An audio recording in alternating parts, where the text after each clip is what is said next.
আসসালামু আলাইকুম ভিউয়ার্স, আমরা এসেছি আমাদের যে ঐতিহ্যবাহী কুরের পাড়, যা নিয়ে অনেক ইতিহাস, অনেক পাতিহাস, অনেক কন্টেন্ট ক্রিয়েটররা বলেছে আসলে এটি খুব শান্ত একটি বিশাল আকারের নদী। সে এখন এতটাই অশান্ত হয়ে গেছে, এই পাহাড়ই নেই, এই মেঘের ঢল এইখান থেকে নামতেছে, দেখা থেকে ঢল এখান থেকে নামতে নামতে কৃষকের প্রায় অনেকটুকু জমি এই কুরে অলরেডি খেয়ে ফেলেছে। এত পরিমাণে বৃষ্টি যে বৃষ্টি হতে হতে একেবারে পুরা চর টর কুর টুর ভেঙে অস্থির অবস্থা। আপনারা দেখতে পাচ্ছেন চরের অবস্থা কি, এই যে পুরা ভেঙে অস্থির। এই যে দেখেন এদিকটাতে মানে আমার ভয় লাগতেছে, প্রচুর পরিমাণে পানি। এই যে দেখুন চিরজানা সেই চর এবং কুর, যেখানে প্রচুর পরিমাণে ভিডিও অলরেডি তৈরি করেছিলাম, এই জায়গাগুলো এখন ভেঙে পুরা অস্থির। আমরা এই যে উপরে দাঁড়িয়ে আছি, আর এই দিকটাতে দেখেন ভেঙে, এইগুলো কিন্তু ফসলের মাঠ ছিল। আর এই কুরটা আমি সেদিন দেখিয়েছিলাম যে বৃষ্টির পানিতে একেবারে বৃষ্টির পানি ছাড়া থাকা করতেছিল। তো ওই কুর এই যে দেখেন ভাঙতেছে, সমানে ভাঙতেছে, প্রচুর পরিমাণে ভাঙতেছে। যে কোনো সময় এইগুলো ভেঙে পড়ে যেতে পারে, কারণ একদম ফেটে অস্থির হয়ে গেছে এই জায়গাগুলো। কৃষকের মাঠ, ফসল, সব কিছু এইখানে ছিল একটা সময়, বাট এখন সব স্মৃতি। একেবারে কঠিন একটা ভাঙা দিছে। এই ভাঙা ঠিক হবে কবে, কখনো আমরা বলতে পারি না, কারণ অলরেডি কুরের মধ্যে, পানির মধ্যে চলে গেছে এই ভাঙার যে মাটিগুলা, সেই মাটি। কুরের যে ভয়াবহ চিত্র, আমরা জানি যে বর্ষাকালে পানির স্রোতে বিভিন্ন ধরনের নদী ভাঙন তৈরি হয়। এখন আমরা যে জায়গাটাতে আসছি সেটা হচ্ছে কুর ভাঙন। এই কুর ভাঙনের মধ্যে চলে আসছি, আমরা দেখার চেষ্টা করতেছি কিভাবে কুর যে পানির স্রোতের কারণে, পানির যে ভয়াবহতা সেটার কারণে কুর কিভাবে ভেঙে চলে গেছে।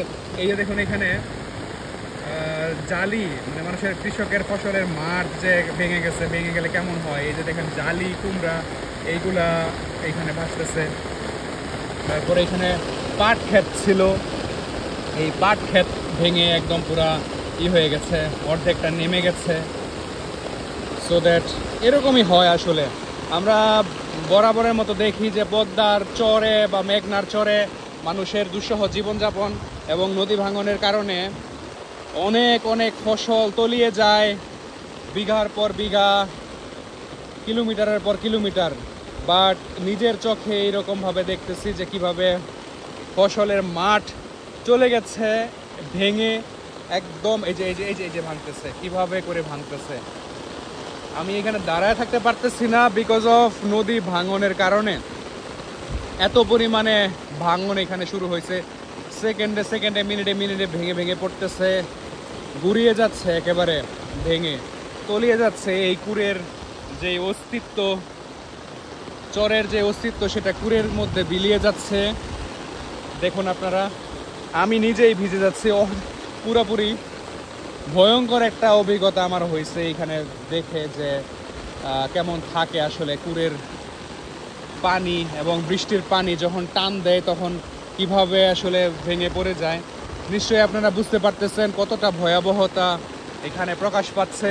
আশেপাশে ফসলের ক্ষেত যারা আছে সবাই টেনশনে পড়ে গেছে। এরকম বড় বড় ভাঙা যদি একটা জায়গা থেকে হয়ে যায় তাহলে সত্যি এলাকার মানুষের বা কৃষকের মন ভেঙে যায়। এটা এই যে দেখুন কিভাবে ভেঙে পড়তেছে জায়গাগুলো থেকে। ডেঞ্জারাস, আসলেই ডেঞ্জারাস। সো আমরা আর কিছুক্ষণ এখানে থাকবো, দেখার চেষ্টা করব, বোঝার চেষ্টা করব কিভাবে এটা করা যায়, ঠিকঠাক করা যায়। এই যে দেখুন এখানে সম্ভবত এইগুলা বিদ্যুতের তার গেছে, সেইগুলো একদম বের হয়ে গেছে। বিদ্যুতের তার কিংবা কি বলে গ্যাস লাইন না, এটা বিদ্যুতের তারই হইতে পারে। এই যে দেখুন ভাঙতেছে, এই যে ভাঙতেছে, মানে আমি দাঁড়িয়ে আছি এর মধ্যেই সমানে ভাঙতেছে আর পড়তেছে এই মুহূর্তে। আজকে এই যে আজকে 26 তারিখ, মেবি আজকের দিনের ঘটনা এইগুলা। আমি জাস্ট মানে ভয় লাগতেছে, এই কারণে পিছনে চলে আসতেছে বিকজ অফ সমানে ভাঙতেছে। আর এত পানি, এত বৃষ্টি, সব একদম গলে পড়ে যাচ্ছে। এই যে দেখুন, মানে জাস্ট এই যে ডান দিকে ভাঙতেছে, বাম দিকে ভাঙতেছে, সমানে ভেঙে ভেঙে পড়তেছে, এমন একটা অবস্থা। জাস্ট মুহূর্তে মুহূর্তে ভেঙে পড়ে যাচ্ছে। এই যে দেখুন সমানে ভাঙতেছে। এখানে আমার মনে হয় কিছুক্ষণ দাঁড়িয়ে থাকলে জাস্ট দেখা যাবে যে বড় বড় করে এই যে যেরকমটা এই যে এখানে ভাঙছে এরকম করে ভাঙতে পারে। হ্যাঁ, না না না না না, এই যে গলে গলে পড়তেছে, কত ভয়াবহ চিত্র। হাফেজ ডাটা তুলছে, এগুলো নিয়ে আসতেছে। তো বৃষ্টির মধ্যেও এই যে এগুলো ভেঙে পড়ে যাবে কিছুক্ষণের মধ্যে। আমি জাস্ট পুরোপুরি দেখাইতে পারতেছি না। এই যে এগুলো সব ভেঙে পড়ে যাবে, এত পরিমাণে স্রোত, ভয়াবহ পানি। পুরা এলাকার সব পানি এইদিকে হচ্ছে চলে আসছে। তো চলেন আমরা গুটি গুটি পায়ে চলে যাই। এই মাটির ফাটল থেকে বিদায় নিচ্ছি, টাটা।